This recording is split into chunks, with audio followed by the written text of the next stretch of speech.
Sir 2025-এর last দিন, অর্থাৎ আমাদের পুরনো যে বছর তার বিদায়ের পালা। আর আগামীকাল থেকে আমাদের 2026 1 জানুয়ারি নতুন বছরকে আমরা স্বাগত জানাচ্ছি।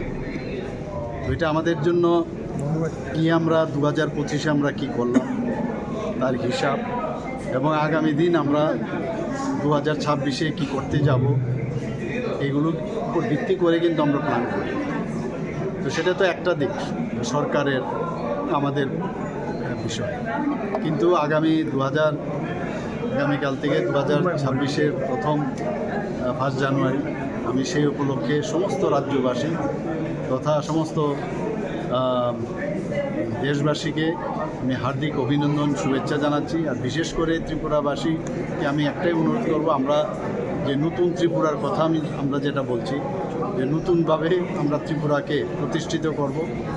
যেসব বিষয় নিয়ে আমরা যেভাবে চিন্তা ভাবনা করছি, এটা কিন্তু সরকার একা করলে হবে না, সবাই মিলে যদি আমরা করি তবেই আমরা নতুন ত্রিপুরা আমরা গঠন করতে পারব।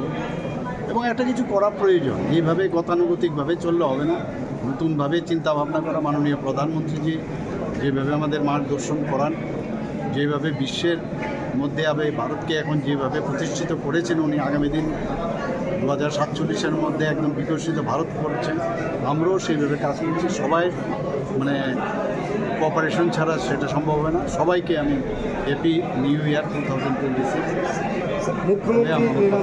मुख्यमंत्री निरामय इसका जो लॉन्च किया इसके पीछे